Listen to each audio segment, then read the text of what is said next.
Hey YouTube, what's up? It's your girl KYP561. I am coming in here to talk to you all about last night's episode of Love and Marriage Huntsville, which was the season finale. I did miss last week's episode coming in here for the review, and actually I started to record it, but I just wasn't feeling it. And then maybe like a good 10 to 12 minutes in, the camera just shut off. And I was like, well, child, that's confirmation right there, honey. Because I really was not feeling it, but I was trying to be consistent. But overall, I think I did a really, really, really good job. I think I've done that. Maybe the only one that I missed, because I missed one earlier in the season, but I merged it in with the next episode. So that's a record for me. Okay. So we're going to go ahead and get into it. It was quite a bit going on, but at the same time not too much, if that makes any sense. So we're just gonna go ahead and jump right on into it. So the episode opens up with was it yeah, Maurice was returning back home from taking his exam. Now I was a little confused by this, and maybe I missed something. He said that he was at a hotel, and I was like, okay, did he go to the hotel so that he can be um free thinking, clear thinking, without distraction so that he could take the exam? Or did he have to go out of town to take the exam? Therefore, he was staying at a hotel. I was a little bit confused by that because I was like, I know you need concentration and all this good stuff, especially when it's something as important as your final exam for law school or whatever. But I just don't know. I don't know. I understand that it's very stressful because when I took my exam for my insurance license, baby, when I tell you I was stressed, okay, I was so stressed till that shit, it almost brought tears to my eyes. Okay, and then when I actually went in there to take the test, I overpassed it. Okay, like I went like way above the passing score, which I couldn't even believe it because I was like, Lord, I know I done failed this. I got up in that thing, the first question, I was like, I ain't never seen this shit before in my life. But that's just the stress that we put on ourselves when we want to, when we're hungry and we want to do something. You know what I'm saying?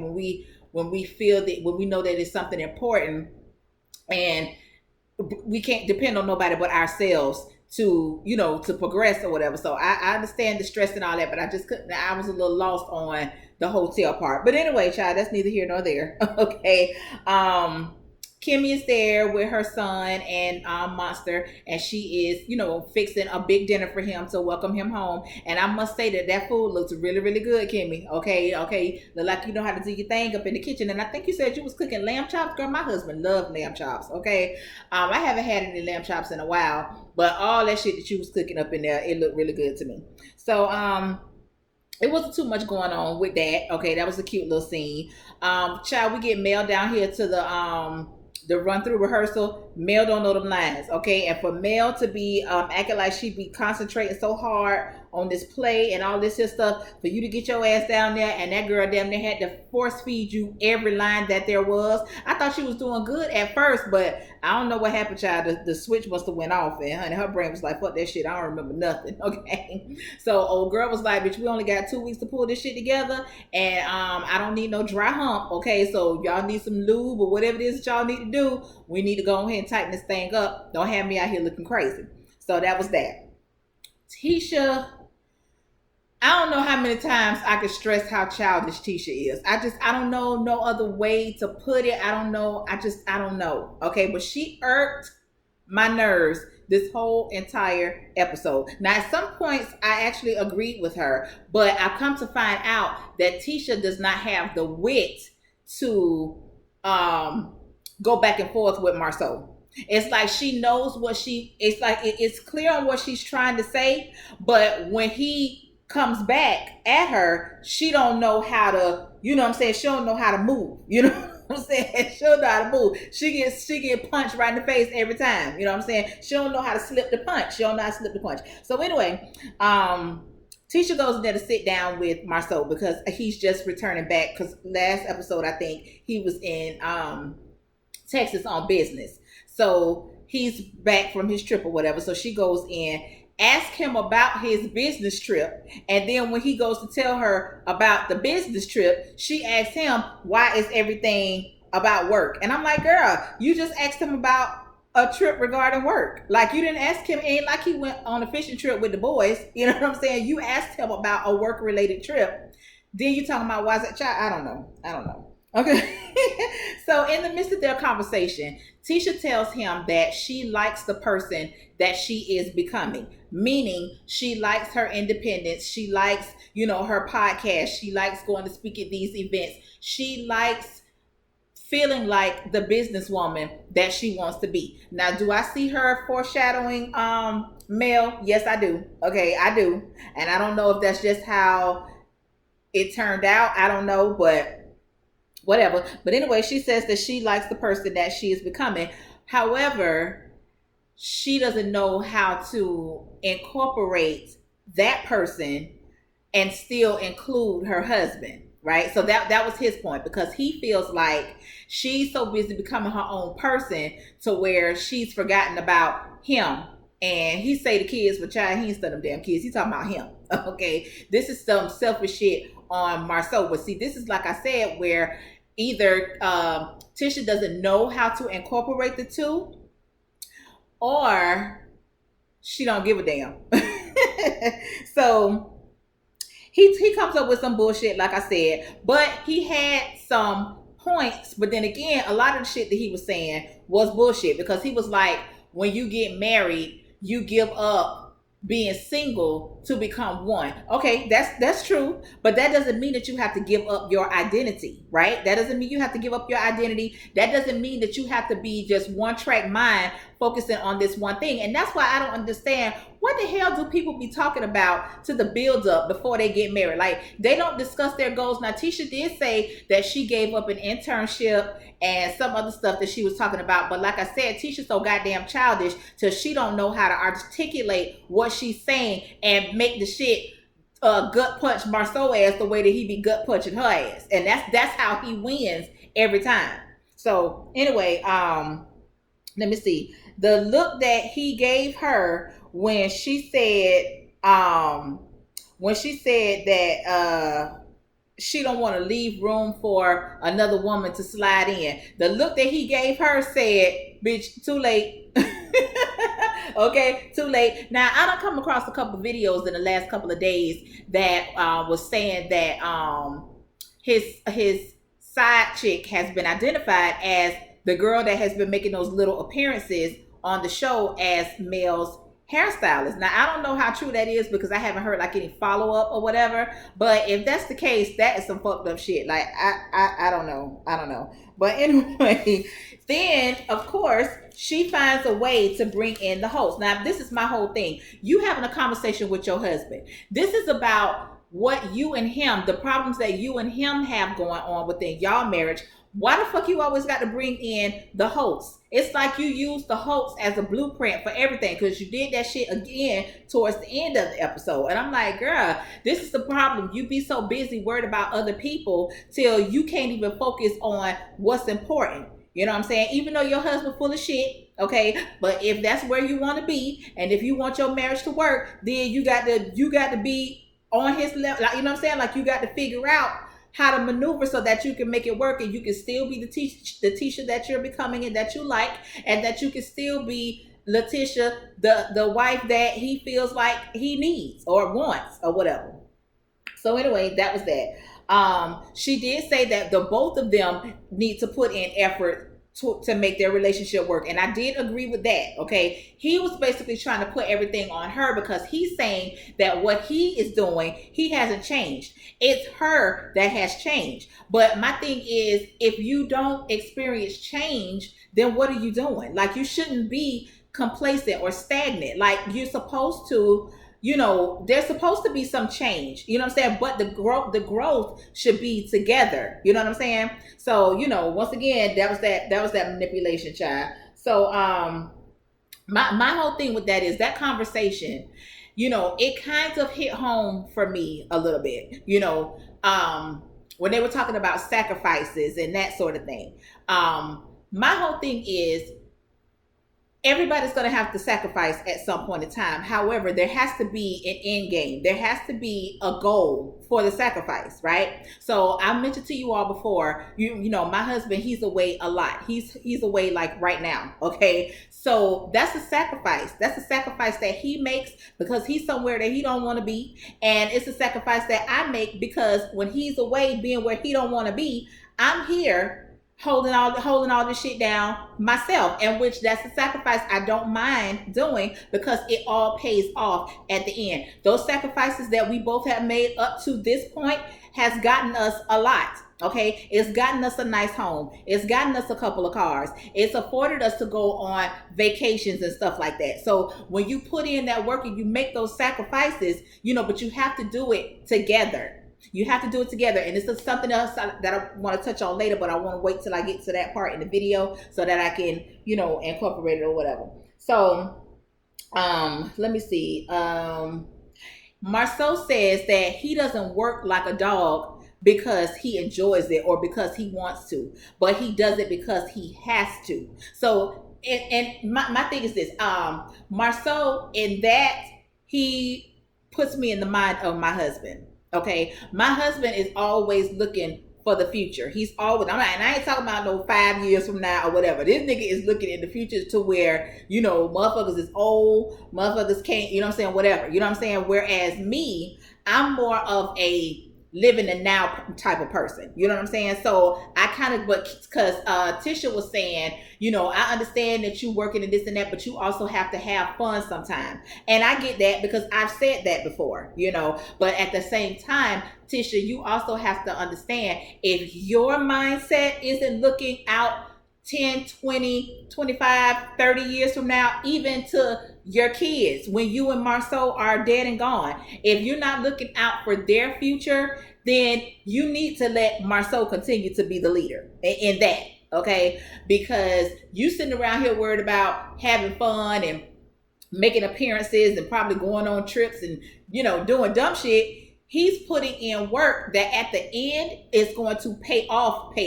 Not just bringing in, you know, a check here or there or whatever. No, I see him and I understood what he said when he said that. I'm not working because I want to. I'm not working like this because I want to. I'm working like this because I have to. Okay? Because your ass over here worried about going to these events and, you know what I'm saying, and having your face seen and all this here type of shit.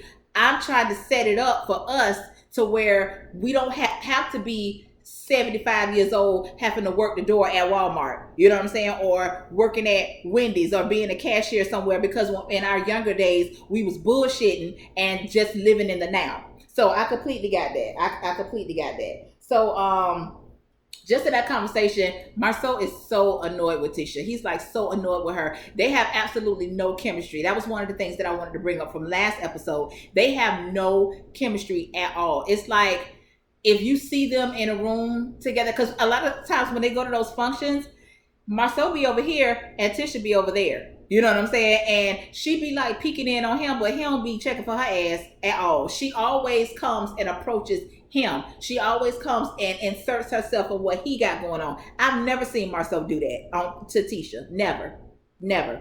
So I was like, child, but yeah, he annoyed with her ass, honey. And so when she kept saying, you know, that she wants to focus on her, blah, blah, blah. When he said, well, how about you do that? You go ahead and you focus on you, and I'll focus on taking care of this family. I said, ooh, girl. Girl, listen, okay? I mean, Tisha, I don't know what your comprehension skills is like, you know, but I don't know if you picking up what he putting down, you know, but I was like, girl, better get on your job, child. Now, this is where I got annoyed, okay? I got really annoyed with this. Mel, you know good and goddamn well Kimmy don't want no damn Martell, okay? Now, if you mad with Kimmy because of the conversation that Kimmy had with Martell when Martell came to Kimmy's house, and Kimmy was basically, I think Kimmy said something like she wasn't gonna call old girl a side chick or something like that. If you mad about that, you need to go to Kimmy and tell her that you mad about that. Don't be trying to get down here to the camera and fuck up this woman's character. Now listen, I don't know if Kimmy was a side chick or not. Some shit do seem a little shady because because of them faces that Maurice be making. You know what I'm saying? But I don't want to believe that Kimmy would assassinate her character that way, being the strong-willed, sensible person that she comes across to be on this show. I really don't want to believe that she would let herself be somebody's side chick. Okay, I don't want to believe that. But just like she would say, I'm not going to bat for nobody because I don't know that. Okay, so I don't know that to be true. Okay, I hope that it's not true, but I'm not going to be sitting over here talking about Team A and Team B because bitch, I don't know. Okay. So anyway, she's at home getting ready for the surprise party that Kimmy is throwing for Maurice, you know, to congratulate him for finishing law school or whatever. So she and there getting dressed. Martell comes home and she was like, "Why you taking your jacket off?" Blah, blah, blah. He was like, bottom line, he ain't going. He ain't going to the party. Okay, because he don't want to be in the same room with Tisha and Marceau. Okay, and at this point, who the fuck cares at this point?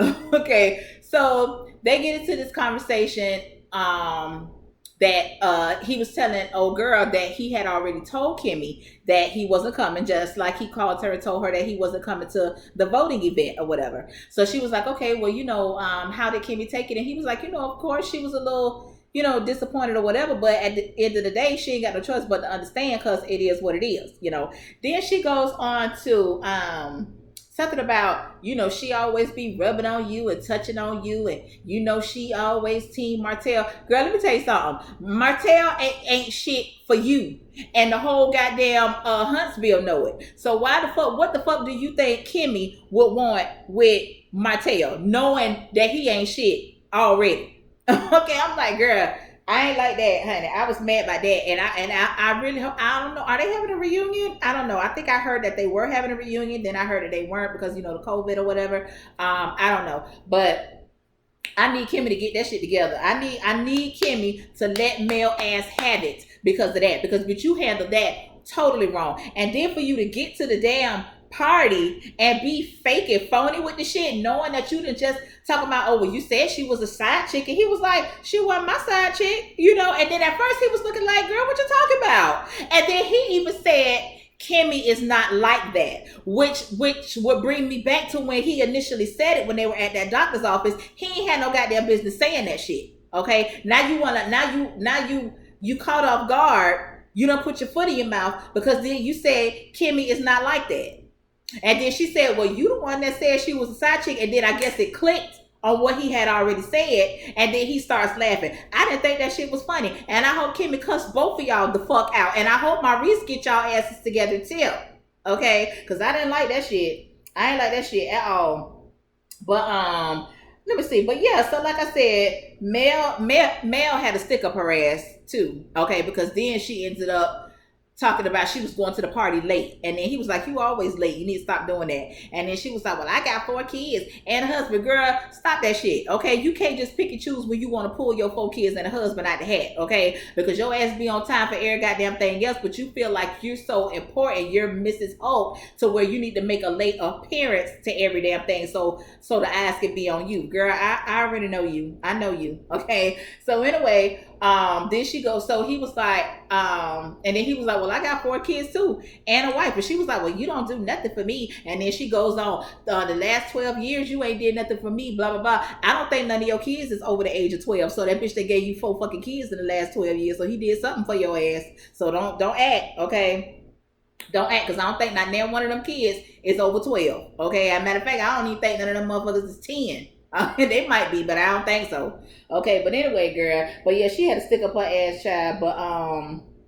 But yeah, then she gonna say, well, the next time you have a meeting with Miss Kimmy, you make sure that you let me know, cause I need to be there. Girl, get your life together. Okay? Ooh, child, girl. I hope Kimmy. Ooh, girl. I want Kimmy to get your ass together. And then, like I said, you get to the damn party, and now you being all fake and phony with the shit, all hugging and smooching and shit, knowing that you just basically insinuated that Kimmy gonna try and slide up on your man. Like that's her character. Like that's what she do. Ooh, girl. That's what your husband do, bitch. Child, please. But anyway, then Tisha and Marceau show up. And of course, Tisha has to reference the Holtz again because she was like, we not on the best of terms right now, but we gonna follow the Holt blueprint and put on appearance in public or whatever. Girl, why you keep the people name in your mouth? Why you do that? Why you keep the people name in your mouth? And Mel, you a little pressed by Tisha too. Because if you a bitch that don't give a fuck, you a bitch that don't give a fuck. Because when Tisha and them came into the room, you had this look on your face like, you know what I'm saying? If you don't listen, I done been in the room with motherfuckers that I know don't like me. Okay. But bitch, I don't give a fuck. Okay. You're not gonna determine the type of time that I'm gonna have here at this event. Okay. My fun or my lack thereof is not going to be dependent upon you. Okay, so I don't know what to tell you, but yeah, Mel, you be a little pressed when Tisha come in the room too, not because you're intimidated by her, but y'all just got this little shit between y'all. Okay, now Tisha, she is intimidated by Mel. She's intimidated. There's jealousy there, all of that. I don't see that from Mel towards Tisha, but bitch, you a little pressed. You're a little pressed because it be on your face. It be on your face, child. So they going on to the party, whatever. Now this right here, this shit, the conversation that happened between. So Marcel was talking to somebody. I think they said she was child for to say archaeologist. That ain't it. The people that draw up the blueprints and stuff like that. It's an architect, child. I talk about a damn archaeologist, an architect. So he talking to her. They're conveniently talking about Destiny and some shit that she was supposed to draw up, and she told Destiny $50,000, and she didn't hear from Destiny no more. Something. Then you see Destiny just wandering around in the background like she looking at the walls and shit. And then next thing you know, here she come. Now let me tell you something. I'm tired of seeing Destiny with these loose tops with the boobs out. Girl, you pregnant, okay? Ain't nobody saying you gotta be all zipped up to the neck. But girl, don't nobody want to see that. I don't like it. So anyway, they get into this conversation, and then next thing you know, Mel shows up. Mel, you don't fuck with Marceau. So why do you want to be in the vicinity of a conversation that anybody is having that includes Marceau? So I was like, it just seemed like it was forced. And then shortly thereafter, here comes Tisha with her awkward ass, with that ugly ass dress on. Here she come with the bullshit. And then Mel said something. And then Tisha, she childish. She don't know how to handle things like an adult. But you got your husband over here that's going to throw you under the bus every time. Okay? And when he told her ass that when she call you a dog, you don't have to bark, I said... I didn't know if that was like a read or if that was a read. Like, I don't know if that was, you know what I'm saying? Like, I was like, ooh. That my soul child, Tisha, girl. I don't know. But yeah, and I still don't like Destiny. I don't give a fuck how many times y'all put her in that scene in the episode. I don't care. Okay. So anyway, now we on to another scene or whatever. Marcel comes home. I guess he had been at work at the office or whatever. Tisha hadn't cooked anything. So, he come home. He was like, you know what I'm saying? Is there anything here to eat? And she was like, no, you know what I'm saying? And then she was like, I took something out, but you taking something out and actually cooking something. I don't know. Now, I don't know if Tisha had been, when she was a stay-at-home mom, I don't know if she was, constantly cooking three breakfast, lunch, and dinner every day while she wasn't out discovering herself or whatever, and then all of a sudden that stopped. Because if that is the case, that is a problem. But if she ain't been doing that, don't act for the camera, okay? But so he goes in there and he cooks some noodles. Now my thing is this, okay? KYP don't burn no eyes every night, okay? Let me tell y'all something. When I first got these appliances, when we moved into this house and we switched out the appliances that were here and we got our new appliances, I promise y'all that shit had been in here at least 4 months before I even turned the stove on.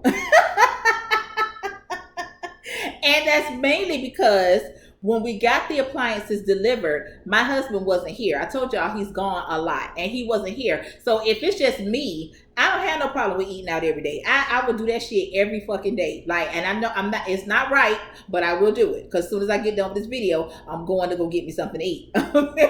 So, but yeah, but my thing is, like I said, I don't cook every day. Okay. But I have a husband that does not mind going in there turning them goddamn eyes on that damn stove. Okay. And sometimes it's a good thing because we don't eat the same shit. Like, we don't eat the same shit. And it ain't no issue. It ain't no pressure. It ain't no whatever. But nigga, if you hungry, why are you going to sit here and starve waiting for me when you can easily get your able-bodied ass up and go in there and turn the goddamn eyes on? Like, what the fuck is happening? You know, like shit, you know? But then, you know, Tisha was saying that she was getting ready for this event that's going to be taking place on Thursday. However, Thursday is tomorrow, okay? And then I could tell by the look on her face that she had not told him, because he said that he didn't know nothing about it. And just the look on her face, that even by you saying this event on Thursday, knowing good and goddamn well Thursday is tomorrow, okay, that was you trying to be slick. But once again, you don't have the wit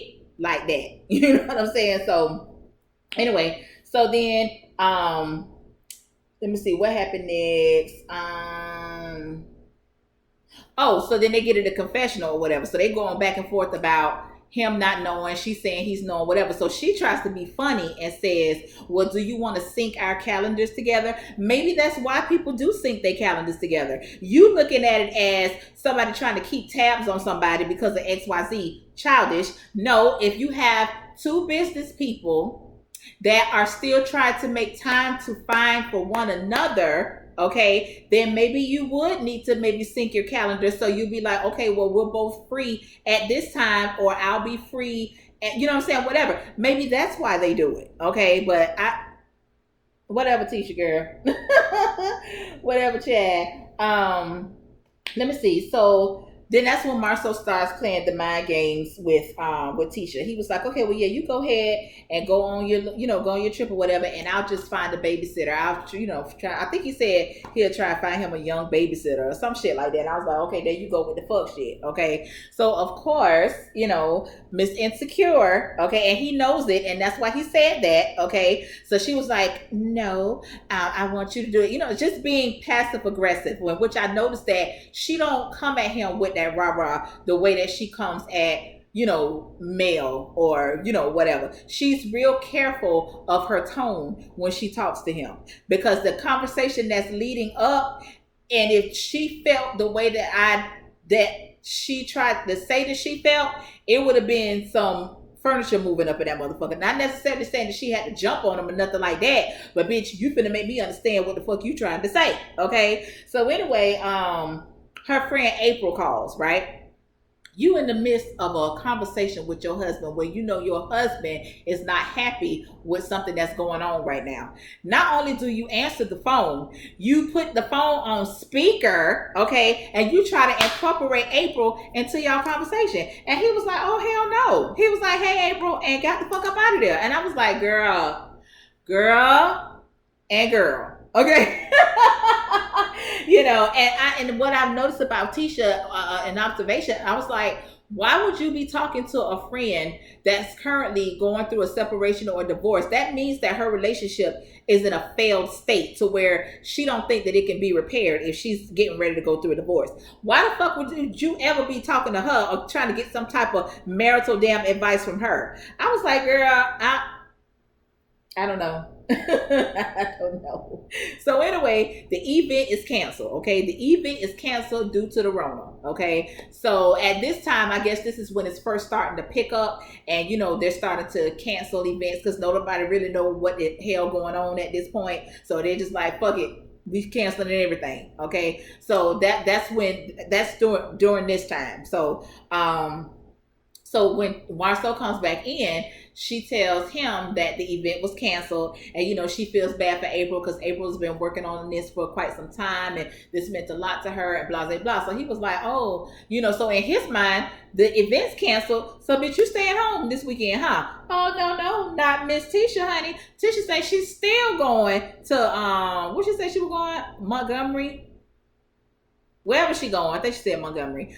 But wherever she going, she said she's still going because she ain't seen her mama and her brothers and this and that, and she was gonna go by and see April and cheer her up and this and that. Okay, so you finna go here and cheer up April. Who the fuck gonna cheer your ass up when your goddamn husband start tipping and dipping on that ass if he ain't already started? Okay, I hope April gonna come and cheer your ass up. Okay, so anyway, then she asked him, do he want to go? And he was like, no, I don't want to go. Like, why would I want to go there? Like, I don't fuck with your people like that. And she was like, basically acting like she didn't know that it was an issue between him and her family. And he was like, it ain't all that now, but shit ain't always been that good, what I'm saying, between us or whatever. So we kind of find out, which it wasn't no surprise to me. So I don't know what Tisha was tripping about. Okay. So we kind of find out that Tisha grew up in the projects. Okay, so he made the statement that him and her are from two different sides of the track. They from two sides of the track, opposite sides of the track. Some shit he said about the tracks. Okay, so she instantly trigger, all type of trigger alarms, alerts, all type of shit start going off. Now she was like, "What does that mean? Why would you say that? What the hell does that mean? Blah blah blah." So he was like, "Why you getting so offended? Especially if you saying that you don't know what that means. Like if you don't know what it means, why you getting offended?" Now see, this right here, I'm a little torn because at the same time that he got her ass together, I don't know if I'm happy with the way he got her together or if I should be mad by the way that he got her together, because it was clearly manipulation all up and through. Okay, but or what is it? Reverse psychology. That's what I want to say. It was reverse psychology all up and through. So, but he made some valid points in the meantime, right? So she come from the projects. Okay, so what? You know what I'm saying? Like, I mean, to me, I'm not shocked. Bitch, look at your mama. Like, you know what I'm saying? Like, I mean, I wouldn't necessarily say that it would have been project, but I know y'all asses was from the hood. I know that shit. You know what I'm saying? Because like I said, I grew up in the hood. I never lived in the projects, but I grew up in the hood. You know what I'm saying? So, I mean, you upset because of what? And so like he told her, you are insecure about that shit, so don't put that shit on me, because he was saying that he's never made her feel some type of way because of her coming from the projects, because he was like, shit, I was homeless at one point, so why would I ever try to look down on you? He was like, shit, I've told you that he said he never saw a grown person consume liquor until he himself was grown. And then he was like, as far as her, she said, oh, they grew up like that. They grew up around that type of shit. Okay, so it's nothing wrong with that if that's your surrounding, if that's how you grew up, you know what I'm saying? But she's so insecure about the shit. And he called it, he said, you're ashamed of that. You know what I'm saying? You're ashamed about it. So you need to deal with it. He was like, that's some shit that you had on your plate. So don't try and make it seem like I put it there, because I would never look down on you or your family. And he was like, shit, because you're the woman that I chose to marry. Now, I do want to know the backstory on them. I want to know, like, where did they meet? Like, did they meet in college or, work together? I would like to know how they met, because like I said, they are clearly opposite, but that really don't mean nothing because me and my husband ain't shit alike, okay? Me and my husband ain't nothing alike. People like, oh my God. Like, I mean, we like are total fucking opposites. Like, we're total opposites, but we have to be opposites to make it work. You know what I'm saying? So whatever I am, that's what he's not, and what he is, I am not. You know what I'm saying? So it comes in full circle, right? But as far as them motherfuckers, I don't know. I would really like to know the history of their relationship or whatever. I feel like me and my husband grew up together, because I tell people all the time, when we met, we were young, we met in college. I was 18, he was 21. We've been together for over 25 years. We are not the same people that we were back then thank God. Okay, which we shouldn't be at this point. But we grew up together. He understands me. I understand him. We accept each other the way that we are. Okay. And he had his thing going on. I have my thing going on. But at the end of the day, it's for the both of us. It's for the family. And so I want to know their backstory and, just how they got together and, the marriage and, all this and whatever, whatever. So anyway, child. But she was saying that, she every time she would get into it with somebody in college, that's the first thing that they would say. And my whole thing is like, bitch, you ain't got nothing else. Like that. That's the worst thing that somebody has ever said to you is that you from the projects. That's the worst thing somebody has ever said to you, girl. And that you cute for a dark skinned girl. Those two are the worst things that you'd have never heard before in your whole life. Child, get out of here. Get your ass out of here, girl. But yeah, child, girl, we can look at your mama and tell that it's some ghetto, some damn well. Child, please. So anyway, after he read her ass down, and he told her, I'm not even going to accept none of them bullshit ass tears, okay? Because you're not gonna put that on me. Like, you need to deal with that shit, right? So then, after all of that, do you know that heifer still got all she had to say in return was, so you still not going with me? That motherfucker said, no, I ain't going nowhere with you. I said, ooh. Girl, Tisha, I don't know what to tell you, child. I don't know what to tell you. They did say that they had to basically cut the season short because by this time, the COVID had picked up and everybody was just shutting down production or whatever. So this was the season finale. So I enjoyed the season. I wish that we would have had an opportunity to have a few more seasons, but it is what it is. We still don't really know what's going on with this thing. I'm constantly in the house, okay? I ain't going nowhere unless I got to, and if I am going somewhere, you best believe I got that mask on and that hand sanitizer handy, okay? And it ain't gonna be too long that I'm gone, okay? So I try to keep every damn thing that I need in this house, but if I do have to go out, I will go out, but baby, I'm coming right back. It ain't no hanging out. Okay, so I hope everyone else is continuing to be safe. I pray that everyone is healthy, and if you rock with me through this video, I've been on here for 36 minutes, y'all. Hopefully y'all done pressed the like button by now. And if you're not subscribed to the channel, please subscribe to the channel, okay? And y'all know how I is and how I am in the comments. I do talk back, okay? So until the next time, y'all, and until I find something else to come up in here and talk to y'all about, peace out.